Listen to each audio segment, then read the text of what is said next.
What's up, everybody? This week I've just been feeling a little bit under the weather, and there really just weren't that many great new releases that were coming out this week. So I kind of decided to, get into some of the movies earlier in the year that released that I was not able to catch. So last night I sat down and watched The First Omen. So let's talk about it. So in general, for me, I'm really not a big fan of prequels. I don't think that they ever, add anything of substance when it comes to the films that they're following up. And 9 times out of 10, to me, they're pretty bad. Horror, especially horror prequels. I don't even know how many I could really say I've actually liked. There's probably only a few. But to me, when I sat down and watched this film last night, I felt like this is one of the better horror prequels that we've ever gotten. One of the reasons I think that is because this movie does an absolutely fantastic job setting the tone and the atmosphere with its visuals. This movie is shot very visually beautiful, and the way it's shot goes directly in with the scares, where essentially it'll do some wide shots, to essentially set the atmosphere that the characters are in and make you feel uneasy the entire time. So I felt like that was done very, very well with this film.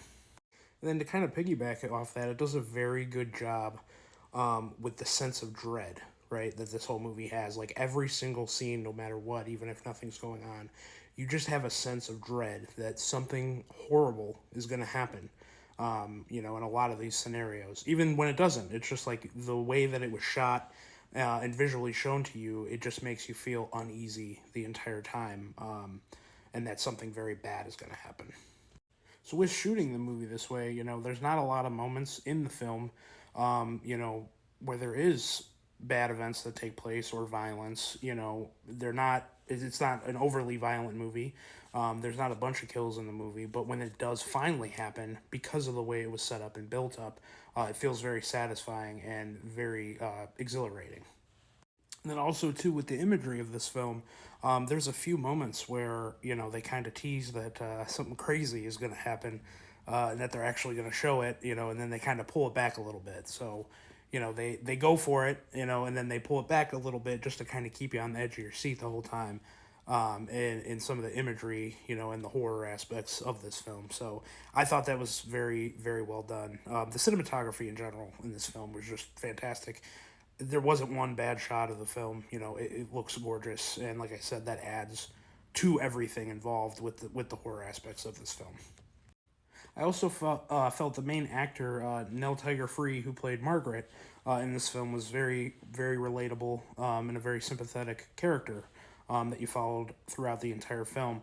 And then also her dynamic with Carlita, one of the other kind of, troubled in a bad way girls, within this church. I felt like their dynamic and their relationship was very well done and was kind of, the heart and the center of the film, and provided motivations for Margaret and provided, pretty much pushed forward the plot.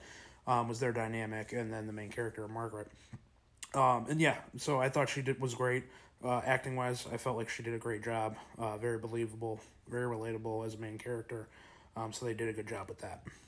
And then kind of to keep talking about like the technical aspects of this film, I talked about the cinematography and the way they set up the scares in the film. The score was also one thing that was fantastic. It wasn't overtly done. They picked the right moments to do the right music and score at the times that were needed. And yeah, it was a great score. I felt like it added a lot to the film with having a great score. Then to kind of piggyback off what I said earlier in this video about the prequel aspect of this film, I really feel like this movie complemented that original film. It kind of justified its own existence, right? It didn't feel like it was just a cash grab, and they were just kind of making this movie to, slap a Omen in the title to get those people who love that series into the theater. This felt like it actually had a story to tell. It had something to say, and pretty much plays perfectly with the first and the original. Like to me, if I watch this one and then watch the original Omen back to back, I feel like it would play as one pretty nice experience. So yeah, I really appreciated that. Like I said, not a huge fan of prequels. Most of the time, I don't think they get the job done. But this one did a very good job to the original. So, but even though I was very positive on this film, it was not perfect. I did have a couple of issues with this film. I'm kind of glad I saw it when I did, because at the time, when it came out back in April, it was released around the same time that Immaculate was released. The movie with Sydney Sweeney. And I had heard before I had watched this that it was very similar plot wise. And yeah, that's very much true. There are a lot of similarities in the plot and in events that basically take place in the film. And it's just weird that Hollywood kind of does this, every couple of years where they'll release two movies right around the same time that have a lot of similarities in the plot. Yeah, it's just a weird thing Hollywood does. I don't really know why or how it happens, but it does. So yeah, that was a little distracting, right? I feel like it probably would have been worse if I would have saw it back in April, because I did see Immaculate around the time it released. So yeah, that was a little weird. Didn't really take away from the experience to me very much, but yeah, just thought it was something very weird. And then I will also say this film does take a bit to get going, right? It's a little bit of a slower burn. The opening's great. I think there's a good opening scene that kind of sets the tone of what you're going to get in the movie. But then it takes a little bit of a break, and it's really not until like halfway through the movie as a whole that it really starts to pick up again, and you kind of start to get into the meat and bones of everything that's going on. So yeah, that was. I wouldn't say it was necessarily like a negative thing. It was kind of just mixed for me. That it just, yeah, it just took a little bit to get going, and really the second half of the film is the best parts of this movie.